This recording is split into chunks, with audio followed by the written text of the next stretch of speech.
right, so I'm going to start to navigate the waiting room for people that want to get in, because it looks like we may have some room.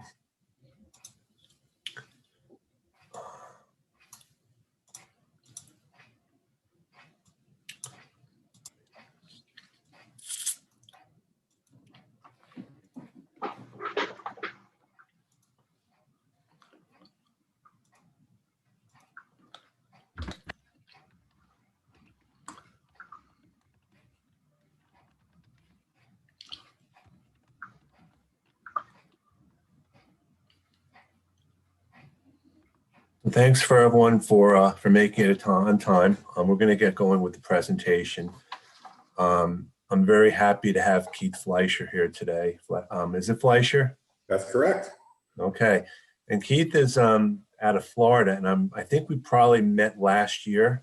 And you know, I've known Keith not just through them, but actually an article that he wrote on LinkedIn about a year or so ago about the whole idea of automation with best practices. And automation is not necessarily a bad thing. It gets a really bad name with all the spam and the like going on there. So what I was hoping to do today is, since we had such success last week with Jack Kelly, is, you know, after Keith maybe talks a little bit about what his background is, if we can make it possibly a Q&A as opposed to a presentation, if that works for everyone else here. So Keith, why don't you start off by just mentioning a little bit about your background and what you'd be looking for from the group today. Okay, great. Well, hey, working from home. There you go. There goes the chair. No, thanks for being here, guys. Thanks for having me, Kenneth. I appreciate it.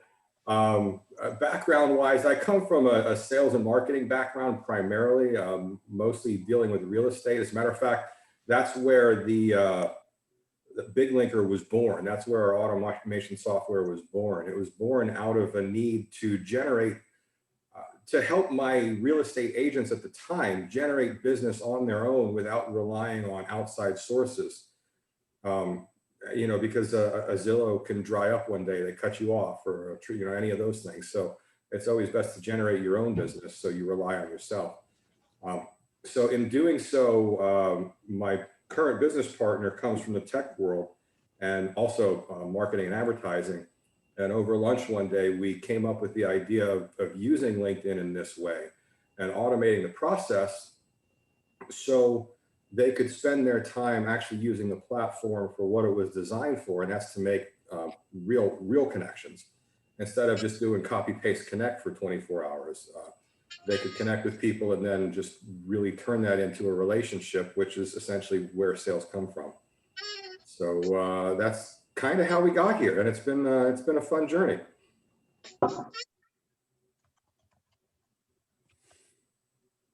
So to start off with, I think one of the questions that really comes to mind with me, I'll start the ball rolling, is what do you see as one of the biggest challenges or best practices as we think about into 2021 with the COVID? I mean, what has changed in both perhaps a good and a bad way? That's actually, so I have a itty bitty story about that. So this is how, it's just one of those, I had a duh moment, you know, one of those like, duh, okay, that's the answer. It was March 13th, Friday the 13th. I was driving down to Fort Lauderdale, Port Everglades to an international franchise conference to sell Big Linker, to introduce this to franchisees, franchisors, that sort of thing. And on the news, they announced that they were going to start a quarantine, you know, shutting down businesses and so forth. So considering I was headed to the hub of all of the diseases in South Florida, and considering it was, the big word in the conference was International Franchise Conference, I decided to turn around and go home. And on the way home, I was saying, well, you know, what do I do now? I mean, how do I go out and meet people? How do I shake hands and connect and so forth? And as I'm driving home, I went, duh, that's what Big Linker does. So we actually started at that point to use our own tool to drive a good 80–90% of our business now. And we've, you know, it was a great tool to begin with. The idea of reaching out, using LinkedIn, leveraging LinkedIn is great because LinkedIn gets you introductions to people you never in a million years would have had a chance to meet. And then what we do is we take that introduction, we turn it into a connection, and then we warm it up with some of the follow-up messaging that's automated. So, you know, the idea that LinkedIn is essentially that business conference, it just gave us the ability to do it online without, you know, without exposure, I guess, at the time. So what I wanted to say, if everyone can put their questions in the chat, like last week, that would be really helpful too. I think the most important thing to think about is that there's different ways to leverage the platform. And I think automation is a really great thing to consider. I think along those lines, though, with whatever you do, you want to have a method or a strategy to do it. You know, instead of just sending a bunch of stuff out and hoping that it works. So I'd be curious to hear from everyone else here a little bit. I mean, what's been working for you and what has not been working for you recently, so we can maybe help you out.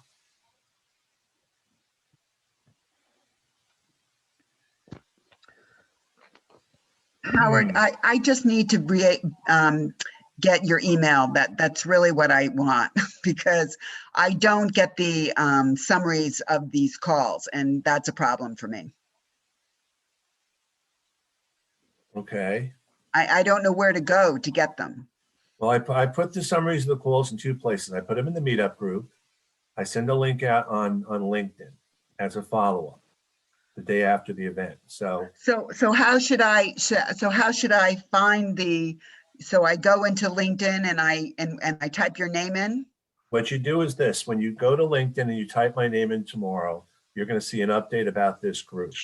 And then underneath there, I'll put a link to where the chat is, and I'll put a link to where the video is. But if you're not sure, otherwise, just reach out to me. But I don't know how to reach out to you. All right. So here's the thing: I'm on LinkedIn. I'm gonna, for those that don't know me, I'm gonna put my URL in the chat because I kind of assumed.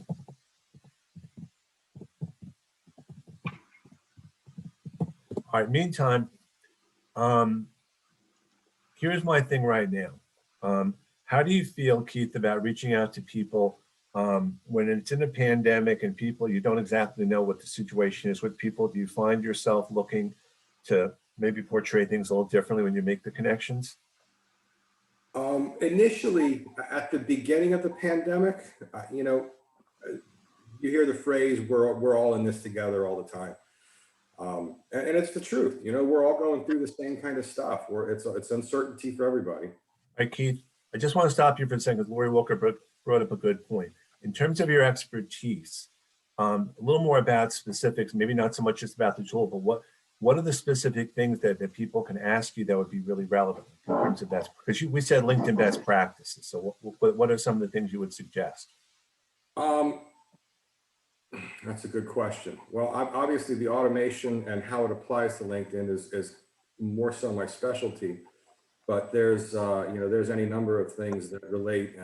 And frankly, Kenneth, you're probably more of an expert at most of it. But here's the thing. When you say automation, what does automation actually mean? I mean, I know what it means, but let's not assume that everyone knows what that is. That's a fair statement. Okay, so what we do is we take a person's individual LinkedIn profile and we help them automate targeted outbound invitation connections. So if you're someone, so let's pretend, for example, my wife's a commercial real estate. She likes to reach out to C-suite. Mute, please. Not easy to monitor this, is it, Kenneth? No, I think one of the things I just want to say right off the bat is automation gets a very bad reputation, and for a lot of different things, including the bots and all that. So Sales Navigator is a great tool for that. So I think if you explain the strategy of how you can make automation work, that would be helpful. Okay, so allow me to do it using an example. And in this example, Sure. I'm going to use the commercial real estate agent. So she does office leasing. So she wants to speak to C-suites, the decision makers. So she uses the tool. She uses BigLinker to target CEOs, CFOs, and the like in the area that she's got product, and it automatically connects her with those people. once they're connected, she can use that connection. We're able to gather all their contact information. So now she can reach out and connect with them in the real world, either by email or by phone or email drip campaign or set it up in Salesforce, any number of those things. But we also automate follow-up messages. And in this case, in this commercial real estate example, what she does is she uses a case study to say, in this case, it was something along the lines of holdover tenancy and how it relates. And if you're within X number of months of expiration, please let me know for, a complimentary review of your lease and so on and so forth. So she offers something of value to go ahead and create that connection on a real life basis. And that's how she leverages the platform. So here's the thing that kind of frustrates a lot of us. When you send the first connection request, I mean, are you selling on that first connection request, or are you looking to build a relationship? Absolutely not. Absolutely not. No, that's just, look, it'd be akin to walking up to somebody at a business conference going, hey, Kenneth, I've got the greatest aluminum siding in the world. You got to buy it. That's not going to work. Now if I walk up and say, hey, Kenneth, I see you're with XYZ company. How are you guys enjoying the conference? What's going on? Blah, blah, blah, blah, blah. And that's how you make, that's how I make a connection anyway. No, I agree. It's like when you go to a Chamber of Commerce event or something and you talk to someone there, you have that frame of reference, if you will. So yeah, no sales up front. Now, essentially, so the invitation message goes out, and that's very generic, and that's just an opportunity to connect with another person. And then after that, once they accept the connection request, two things happen. We're able to gather their contact information. So things like email address, phone number, even physical address if it's on there, whatever they have stored on their profile. And then the other thing that happens is a post-connection message goes out. Now, what we've done is, it would feel weird if the minute somebody hit the accept button, if in that instant a message went out. That would just look and feel weird. So the system is designed to randomize the messaging. So a message might go out in 30 minutes, it might go out in 3 hours. So it's designed to mirror human activity. So it looks and feels natural. And that message will go out. And then quite often people will respond. And in my opinion, that's the time to make it human. That's the time to, okay, the system help you connect with your targeted people, the people you want to talk to. And then once somebody responds, even if it's a, hey, thanks for connecting, or, I agree, or, a thumbs up, I don't care what it is. That's the time you can use that. Go ahead and reach out. So Roy Strauss, I think you had you wanted to say something. I see your hand is up. Yeah, I have a question. Okay, let me put my face back on. Okay. Yes, here I am. Hey, Roy. I see 73 people on this call, and I imagine you have everybody from someone who lives on LinkedIn to someone who just heard about it yesterday. So it's so hard to hit the middle where you can satisfy everybody. I know from the talks I've given.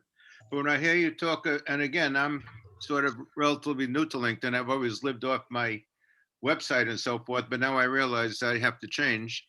And I don't know if it's inappropriate or not, but when you say you reach out and make a connection, is it inappropriate for you to show us how you do that on your screen? No, I can show you the system and the messaging if that's what you like. As long, Kenneth, it's I don't know, whatever, Let's first see if there's any other questions, if that's okay. So Yeah, here's a question. What are the parameters that what are the parameters you use for targeting? I mean, how do you know who to target and how? Okay, so our system is designed as, it's designed to use two primary fields to target. It's designed on the free system, so you don't need Sales Navigator, you don't need Premium. And because of that, it's very basic. So we use job title. And when we say job title, I mean, that's something somebody would put on their resume as their job title. I am a CEO, I am a doctor, I'm a teacher, that sort of a thing. Not necessarily, some of the titles are kind of crazy out there. So we use a job title, we do one at a time. And then the next field would be location. And that can be any geography whatsoever. It can be as wide as the United States, a country, or it can get as narrow as a city. And then you can add. I did in the meantime, it's actually made you the co-host. so that you could actually share the process. That was why I didn't want to do it right away, because I wasn't prepared in that way. So while you're doing that, do you help with the targeting, or is that up to the client to do? Listen, we're based here in the States. We're not out of India or Kuala Lumpur or some other, this is us. We pride ourselves on customer service in a big way. So we'll help in any way we can. I want to see you use the system, but I want to see you use it and love it and crush it. That's our goal. So yeah, we would help with targeting, and we do that all the time. All right, so if you're okay sharing at least a little bit about, because I think some of this is easier to understand it with a visual, if that's okay. Yeah, if it's good with you, I can share my screen. Yes? Sure. Okay.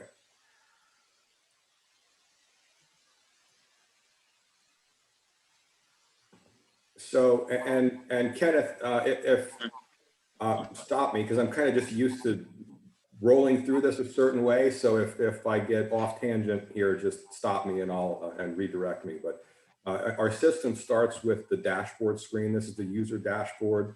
And it's just a visual representation of all of the automation that's happening. So if you hover over each little graph, it tells you what's going on. But as you asked earlier, it's just about creating a connection. And to do that, we create a campaign. And this is the messaging that I use. And this is the messaging that I use actually to drive business for our business. So where you asked before, Kenneth, about like, what's the introduction or the invitation message like? It's very basic. In my case, it's, I'm always looking to connect with other professionals. I look forward to connecting with you too, Keith, and that's it. That's it. Just really, really, really benign, really simple. Yeah, Keith, So what about, Keith, I was actually asking, what are the mechanics of setting up the invitation? The content I'm not concerned about. What are the mechanics of setting up the invitation? Yeah, I open up LinkedIn. What do I do next? I want to send an invitation. Oh, okay. In this case, with our system. How do I get to the dashboard? I'm so used to referring to our system. So let me ask that question. Are you referring to BigLinker and how it connects to LinkedIn with the invitations, or are you referring to in LinkedIn by itself? Well, to start with, I was hoping just to learn how you would send out invitations through LinkedIn. Well, That's too basic for everybody else on the call. well, this is the thing here. Like, if you look at the invitation message, and Keith, do you put in someone's name here? Or is it just the hi, I'm always looking to connect with other professionals? Going to be personalized, because a lot of us get those generic highs. So is there a way to personalize that? In this case, no. Once we've connected with people, we can autofill, we can personalize, we can add the personalization tags because we have the data. But until we're connected, we don't have that data, so I can't use that personalization tag. Yeah, I'm sorry, Keith, if I could clarify. I heard automation, I heard connect, and I heard LinkedIn. So how those three work together, that's what I'm trying. Okay, so for the automation, essentially what happens is if you looked at LinkedIn, and then in our case, the company is BigLinker, the system is BigLinker, they're two separate systems, if you will. What we do is we connect the two so BigLinker can tell LinkedIn who to send the messages to and what to send. Does that make sense? Yes. Okay, So perfect. Keith, is this now LinkedIn? I know frowns on a lot of the automation things. Does this stay within their terms and conditions? I mean, is there a relationship that you have with LinkedIn? And I don't mean to put you on the spot. I just know that there's a lot of.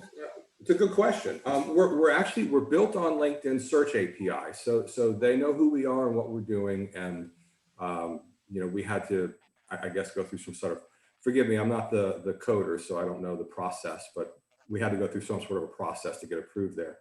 And in order to keep all of our users and frankly the company well within LinkedIn, I call it in LinkedIn's happy place, in their comfort zone, we limit the amount of outbound invitations that are sent out each day to no more than 50 a day.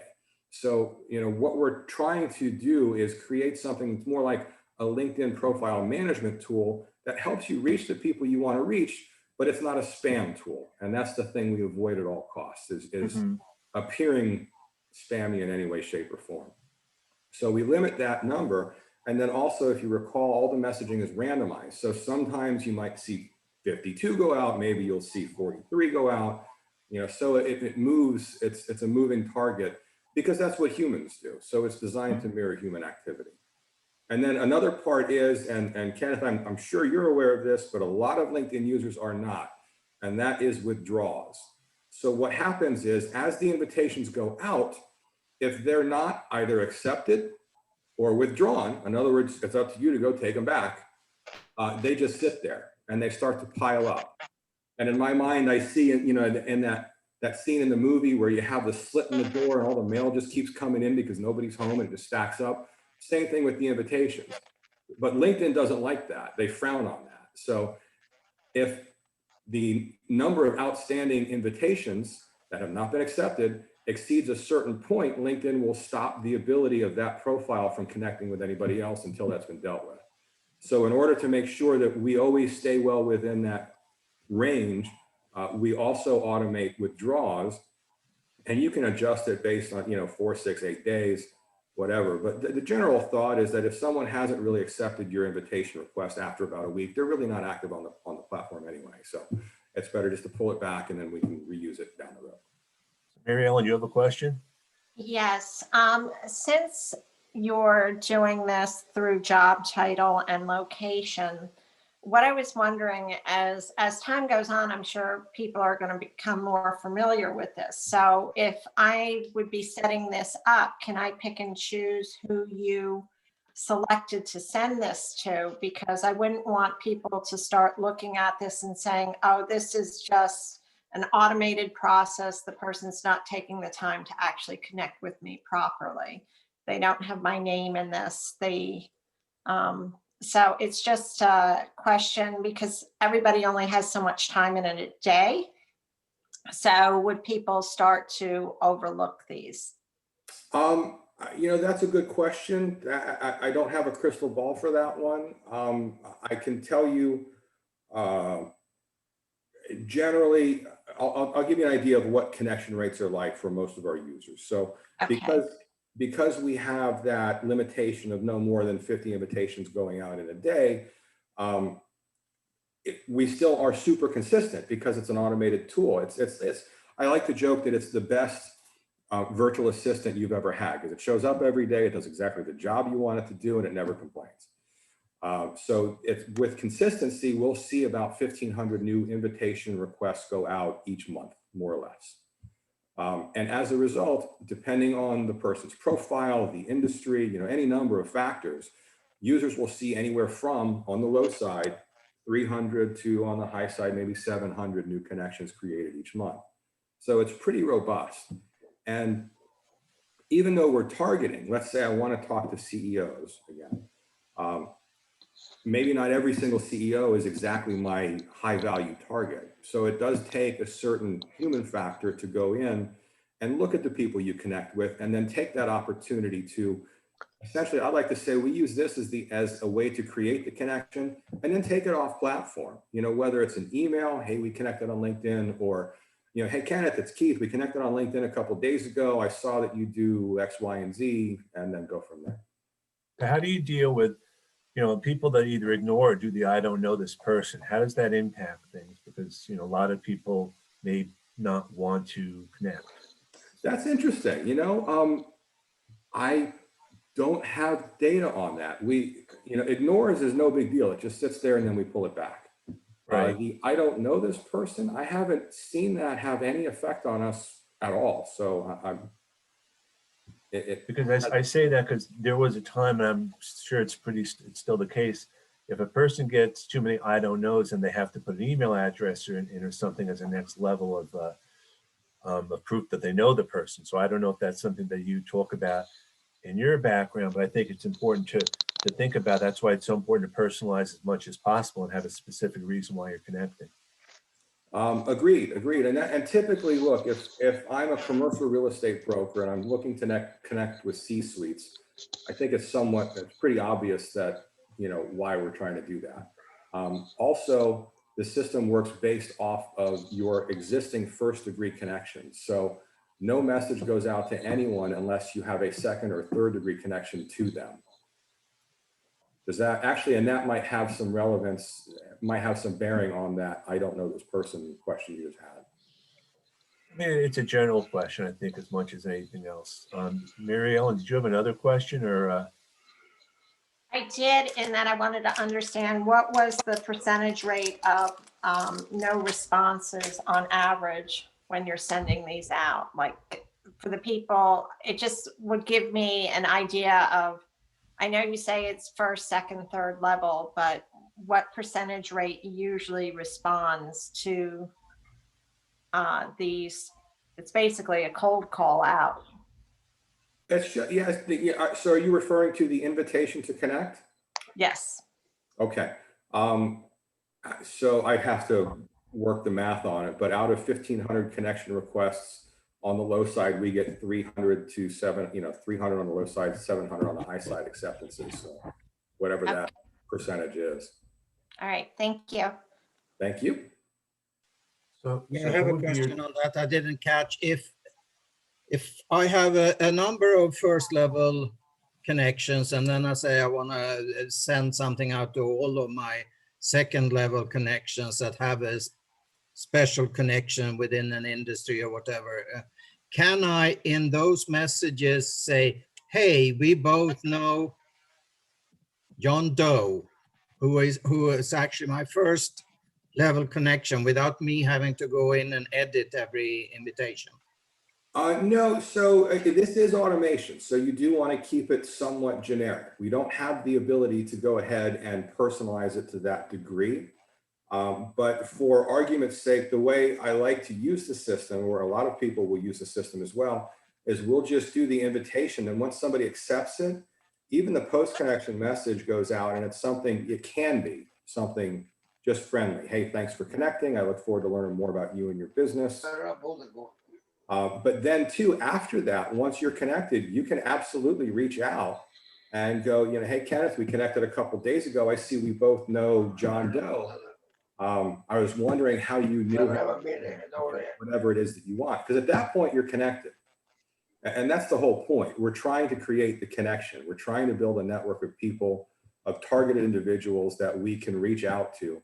And there's a certain psychology that happens to a person when you reach out either by email or by phone and say, hey, Kenneth, it's Keith, we connected on LinkedIn. Those words, we connected on LinkedIn, are because. And all of a sudden in the human brain, we go, okay, there's a reason for us to be talking right now. It's not cold, it's warm, and it becomes easy to speak to people. So Sure. do you use? I just think it might be a good idea for future development to say that you can pick one of your common connections and have a sort of a placeholder in the message saying, I don't know, $, common connection or something like that, that you could put in the message. Just a thought. Yeah, no, it's an excellent thought. It's an excellent thought. I would have to bring that up to the tech team to see if they could determine how to do that. I mean, we have the ability to use personalization tags to some degree. So the capability is there. I don't know how to narrow it down to that particular one person, because in many, many cases, like as in my case with Kenneth, for example, I think we have like 64, 74, 100 something people that we're connected in common with. Yeah, I know. So maybe you have to have a random function there as well. And never mind. All right. Yeah, no, good thought though. Good thought. So do you use your LinkedIn account to send this initial email out, or is it going to go through this dashboard here? I mean, what's the actual process? So let's see what happens here. So the messaging occurs on LinkedIn through their messaging, and you can see it happen here. So to John Jones, it says, hey, I'm always looking to connect with other professionals. And here's the post connection message. Hey, Sean, thanks for connecting. I look forward to learning more about you and your business, and that sort of thing. So the activity actually happens here on LinkedIn. And then when people respond to you, you'll see their responses. For example, Tyler said, hey, happy to connect, Keith. And this is a great opportunity. What I did here was I reached out to Tyler by email, say, hey, we just connected on LinkedIn not long ago, blah, blah, blah, blah, and take it to the human side. So when this platform started, someone asked about who were some of the early adopters. I mean, you mentioned real estate. I mean, was there initial target when you started doing this as to who the audience would be? when we started this, again, so at the time I owned a bunch of real estate offices. I had thousands of agents, so I was trying to help them accomplish a goal. And this was a means to an end. And it worked for them. I sold the offices, and as it turns out, this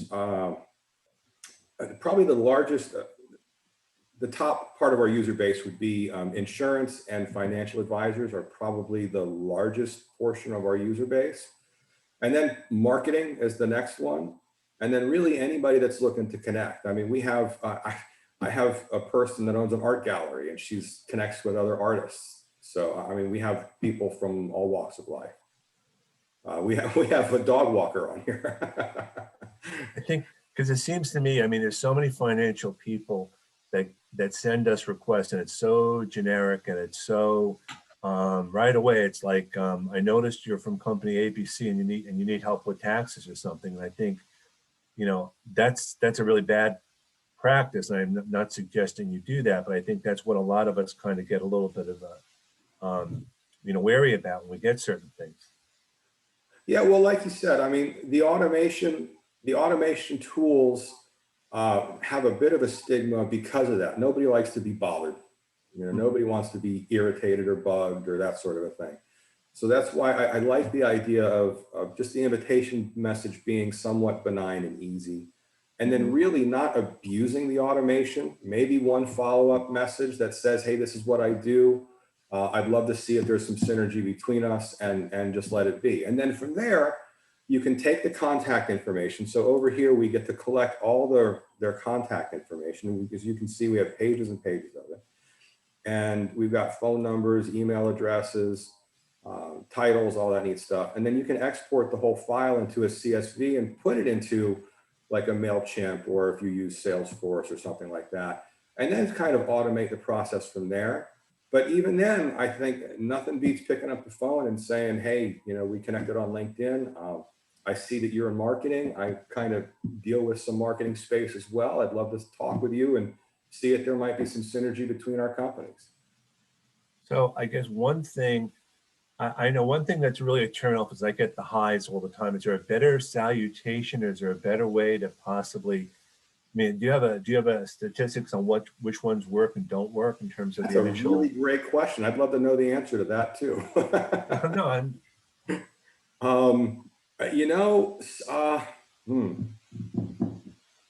didn't mean to put you on the spot so much, but I'm thinking about from the standpoint of a user, you know. that's a really great thought. I frankly haven't thought of that. I'm going to do some research and see if I can find out, because I think you're onto something there, Kenneth. If just to change it up a little bit, just to stand out a little bit differently. So the other day we did, you know, we have tons of data, so we did an email campaign introducing people to the system, and we started with howdy. Mm-hmm. You know, that was fun. So, I mean, a couple of people are asking, is this like a subscription-based model? Is this something that is a one-time thing, or how does that actually, you know, if someone or some company was interested? Okay. Yeah. So our system it's a SaaS product, so it's just a subscription service. It's let me go here real quick. First of all, does everyone know what SaaS is? I think we may want to even take a step back. Okay. I mean, SaaS is I don't assume everyone knows all the technical stuff. Okay. So yeah, sorry. No, I just, you know, it's just good. To be honest, Kenneth, until about a year ago, I didn't know what it was either. So SaaS is software as a service. So it's like when you subscribe to like Adobe Photoshop online or something, and you pay a monthly fee for it. So it's the same here. You just pay, right? We have a special right now for everybody. It's only $57 a month, so it's really not very expensive. There's no contracts. You cancel anytime. If it works for you, that's great. We want to see you crush it with it. If not, then, you know, no harm, no foul. All right. So do you want to unshare your screen, because it'd be easier for me to kind of check for questions and things? Sure. Let me do that right now. Here we go. Okay. I'm just looking here as I scroll through. If anyone wants to unmute themselves, you know, once and this was almost a joke. I mean, not a joke thing, but would you think about possibly? I mean, so someone said try greetings Earthling. I mean, could you imagine like for Halloween or some other holiday if you came up with some sort of a message along those lines? I mean, is there a way to customize it by a holiday or an event or a reason? You can. Now, our messaging is platform wide. It's not campaign specific, but there is a Okay. way to time it out and then start so it becomes specific to a time frame or a target. So there is a way to do it, but yeah, that's a lot of fun. I mean, we've done it. Just so everyone understands what a campaign is, when you get an email every week or every month, that's considered a campaign when you get it. It's a campaign that's going to be analyzed by the person sending it out. Like when you get my emails, I analyze them too for who opens them and the like. So any of these connection requests and things, I would think are a campaign. I would think different places could figure out the type of campaign they want, so they could also compare how different things work. Does that make sense? It does. It does. And for us, a campaign often relates to the targeting, those top two fields, the title and the location. So I might do CEO in California, and then I might do a different one that's CFO in Florida. You know, so those are two different campaigns. And a lot of the, you know, Sales Navigator, which is a more upscale LinkedIn tool, you have the ability with that when you purchase it to have access to a lot of information. And you probably don't realize sometimes when you get your contacts and connections from Sales Navigator. So I think, again, automation is a fact of life to some extent. And I'm not, I know we all have different feelings about it, but I think it's important to also understand how it does work so that you can also be educated on what goes on the back end. It's a good point. Yeah, I mean, again, we all get emails, all of us, and we have no idea what happens on the other side to get them. We just know that we're getting an email. We have no idea the rhyme or reason how it was sent to us, whether it's for a job or something else. That's why it's important, I think, for everyone here to at least understand the process. By the way, can I make a point? And this is often the words are used interchangeably and they're different. So on LinkedIn, all the messaging occurs through LinkedIn messaging. So that would be a message through that messaging platform. It's not an email. Once you download the data, you can put them into an email drip campaign or something of the like. But the communication happens on LinkedIn's platform itself. Right, because I was going to say LinkedIn stopped allowing you to download all the connection emails due to privacy a while ago. So the only way you could, I guess, initiate something is directly through LinkedIn from that standpoint. Because you're not actually doing an email, you're actually going to the LinkedIn connection. Correct, but we have the ability to download all that data, so it's all accessible in one location. Now, is there any way, devil's advocate, that someone can opt out or Yes, actually, yeah, that's an excellent question. Thank you for bringing that up. Sure, I just wanted to, yeah. Yeah, so let's say, for example, we're chatting. So, you know, I sent you the invitation, you accepted it, and you said, hey, you know, I don't know, let's say something. I see you're in Florida, you're in Boca, my mom lives in Boca, how is it out there? And I respond. So now we have a discourse, we have a conversation going on. So I probably don't want my automated messages to go out. So on the system, there's a way to click a button to turn that off so the other messages don't go out anymore. It's important to know. I think that the real thing to consider, and this is just a general observation for the call, is if you really, and I guess this is something which is actually being tested right now, when someone gets an automated connection request, or what they think is one, they reply back, people don't always respond back after that. So I don't know if that's something with the way that they're sent out or not. I know some people have actually gone so far as to send a test word back just to see what happens. No, I mean, I'm absolutely serious. And we have a couple of people that, and what they've done are, again, different things. People I know have actually put spaces in their name and emoticons and things. So they, I mean, again, these are just calling these out as things that I've seen. Yeah, you're right. I've seen that as well. And it's just a way to pinpoint the automation when it's happening, but they're getting a little more creative than they need to be, but it's, I get it. It's kind of tricky. No, I definitely like to mention all these general things because we're all trying to work in a positive way and build relationships. I think the more we understand about the different processes, the better.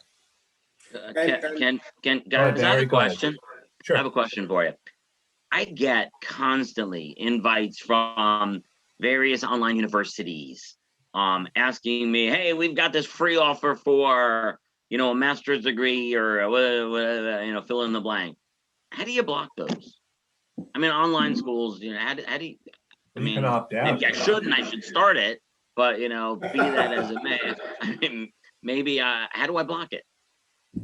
Kenneth, you want to take that? No, well, you can always opt out of anything you want to on an email. They should have an opt-out possibility. Now, I don't know with your service, if someone sends a message, you can just, I guess the option is to ignore it.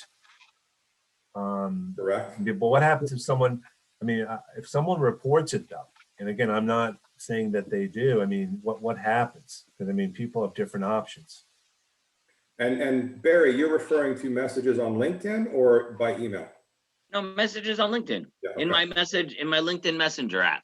You get the invite and you get Kenneth sends out something, even though I'm friends with him. He's like, hey Barry, I saw this post, I saw this, and I thought of you. But then otherwise, I also get from ABC University in Tulsa, Oklahoma, that offers me an amazing deal on a master's in neuroeconomic. Nothing that would even retain something in like biophysics. I'm a banker, I'm a finance, I'm an IT guy. Nothing that would relate, Gotcha. Yeah, like Kenneth was saying, you can, I think there's a way to either just ignore it or to, I guess, report it, and that would get them, I would imagine they would be stopping automatically after that, but I don't know.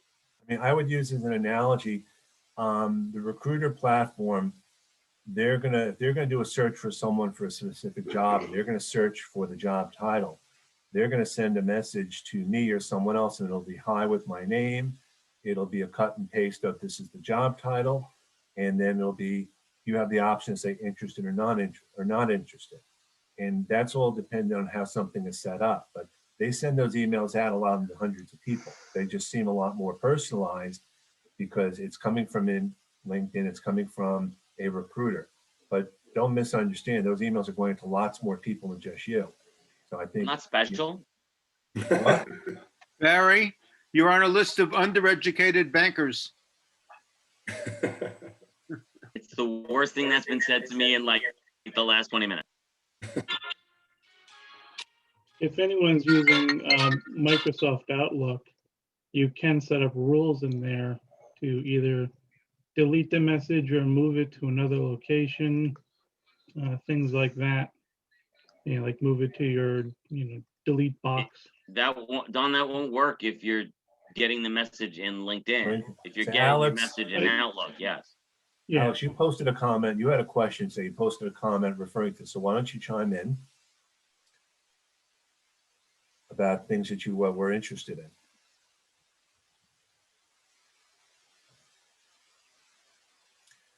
Alex posted a comment today that he was interested in hearing what Keith would have to say.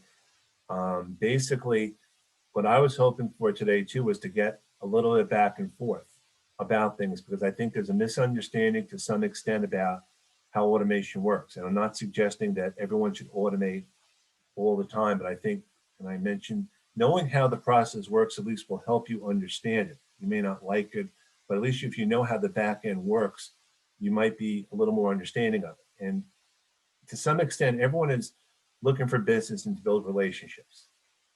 End of the day, that's what they're looking for. So, and that's, you bring up a really good point, Kenneth. My background is sales and sales training. It wasn't really social media or LinkedIn to begin with, but it all boils back down to the fact that, sales is basically nothing more than a conversation. And all you're looking to do is find a way to start a dialogue and create some sort of relationship so you can have that conversation.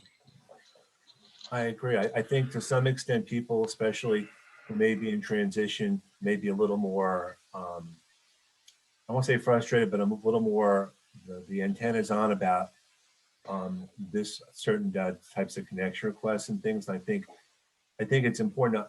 I don't mind getting some of them, but after a while, there's just this tendency of like what makes one different from the other, which is why if you can put as much personal information in your automation, the better. I mean, that's why I say even the high comma, I get high commas, and that sets up a red flag to me. It's another one of those same things. And I may not read any further. And that's why I'm saying, I mean, good morning may not work if someone doesn't read it until the afternoon or whatever.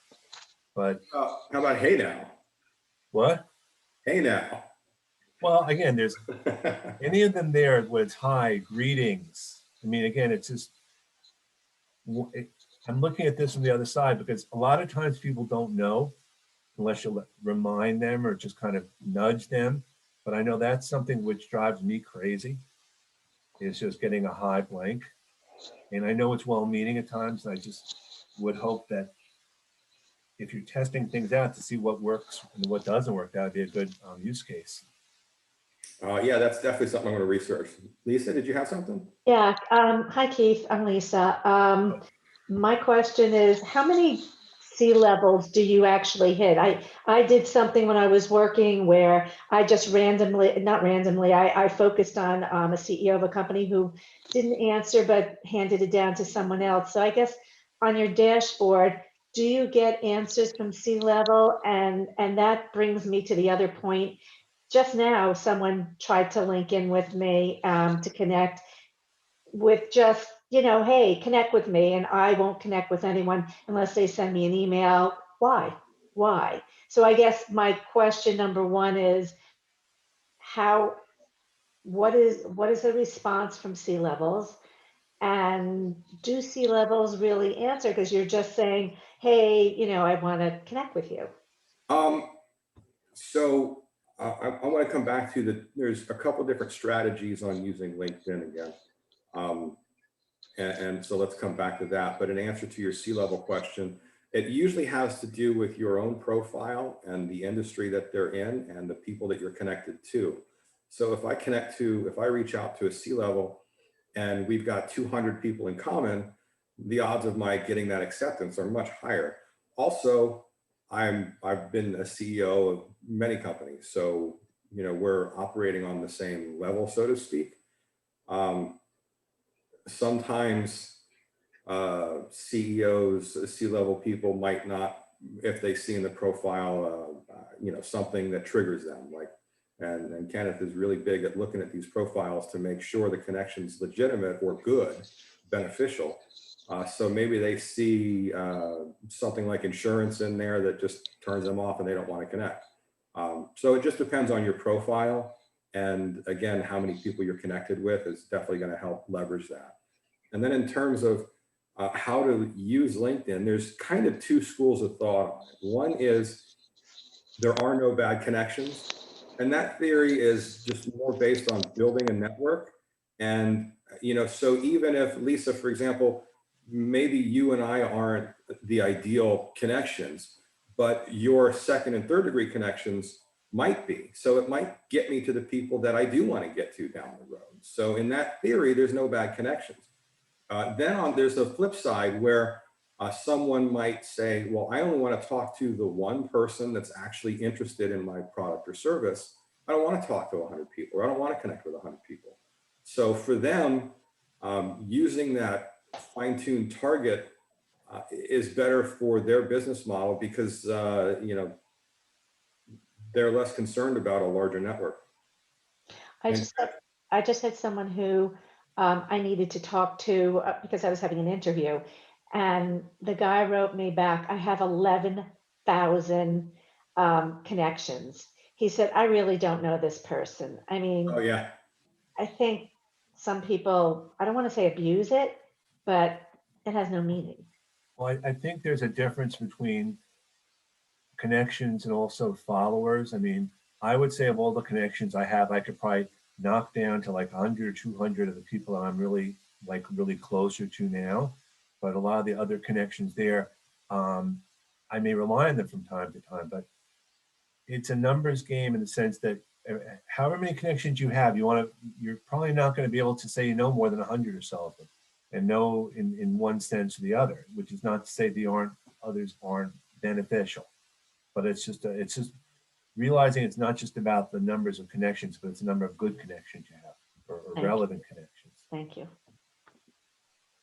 I think a key thing also is if you're trying to reach out to a second level connection and you see that the first level is someone that you don't really know or you've forgotten about, try to reach out to them, build a relationship with them, see how that works, and then try to get to the second. Don't try to reach out to the first level immediately and say, hey, can you introduce me to blah, blah, blah. Absolutely. Absolutely. That's a very good strategy. Yeah. And again, too, in the messaging, in the reaching out and connecting, whether it's in messaging or by email or by phone or, personalized hand typed messages, going with what Kenneth is saying about making it more personalized is absolutely accurate. And that goes to kind of what you're saying, Sten. Look at the profile, see what's there, see what you guys connect on. I mean, just it makes it, that's how people are wired. However you build a connection request, don't forget it starts with a message, and obviously the message is the first point. I mean, I've connected with just about everyone here at one point or the other, and so you know who I am, and it's because you know who I am because we've been at different events. So it's not just the connection request, it's what do you do after? And it's not to say you have to do something with everyone you connect with, but at least you've started a relationship. And that's the point. That's the starting point. So yeah. Keith, I have a question to ask you. How many people ban you for sending out such initial emails? Again, it's on the messaging platform in LinkedIn. And we have not had anyone banned, not me, not any of our users. Okay. Again, we keep the message limitations very, very conservative, so it stays well within LinkedIn's comfort zone. And actually, as a side note, because of all the activity that happens, we send out invitation messages, we send out post connection, we send out follow-up, we do withdrawals. So all the activity that's occurring on the system, ironically, LinkedIn's platform will start to organically optimize that user's profile and present them to other people and give priority to the content that they produce and post as well. It's kind of a happy accident. Okay, thank you. It's called algorithm bias. We could have a long talk about the algorithm and then some. That would be interesting, actually. A lot of quiet face, a lot of quiet. All right, well, as we are wrapping up, first of all, Keith, can you put your contact information in the chat? I will. I already used my bot to connect with Keith. Oh, awesome. Thank you. Yeah, his name is Paul. A little bit of a self-promotion here. Marty and I and Mark Strano are going to be presenting on Saturday from 11 to noon as part of Brenda Meller's all-day job search program. Very excited about that. Marty, do you want to give a little shout out? It should be a very interesting day. It's a good group of presenters that have been lined up for the session. We cover a lot of different areas, and it should be quite informative to a lot of people who are on the call. And it's going to be. I think it goes from 10 to 5, if I'm not mistaken, right, Ken? I think so. It's going to be on LinkedIn Live, Facebook Live, and the like. And there's a whole schedule for the whole day. I think the last I saw, we had about 700 people that had signed up throughout the day. So how do we sign up for that? what I will do now, since you asked, is I will put a link to the event in here. And just bear with me. Thank you. That was my Make question. sure you type it right. Now I'm actually going to go to the event itself. The LinkedIn Live. That's the link I got for the event. Okay. So that came through with me. No, I'm putting it up Sorry, right it- here. Yeah, 2 years. There's the event. That's the event on LinkedIn.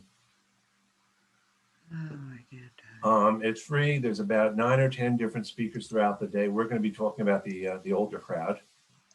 Be careful what you say. We talked about the matured individuals would have all this great experience that could share with all the, the companies that need our expertise.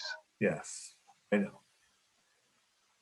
But it's a great opportunity to network too, because on top of us, there'll be a lot of people there, a lot of people on the call, and all throughout the day. So next week, we have Hannah Morgan come, the Career Sherpa, at 1 o'clock. And we're actually doing a LinkedIn Brunch and Learn, 11 o'clock with Terry Seaman. These have been so popular.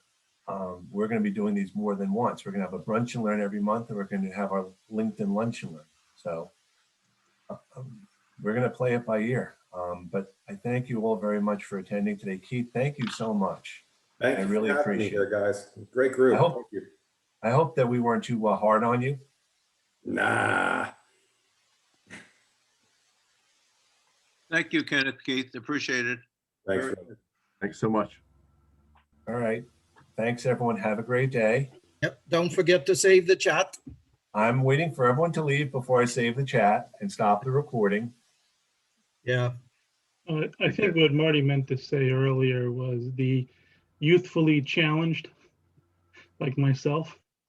You're not challenged, okay? You just have it. The other people don't recognize your value. That's the Right. issue. Is that okay? We have to talk about that. but was it Reagan said that he wouldn't hold his opposition's youth and inexperience against him? That's right. We have a lot of unique, talented people here. So Yes, that's what absolutely. we need to do. Definitely. Good Definitely. hunting, everybody. Have a good day. All right, guys. Take care. Thanks for having me. Bye. Take care. Thank you. All right, thank you, Okay. Ken. Bye.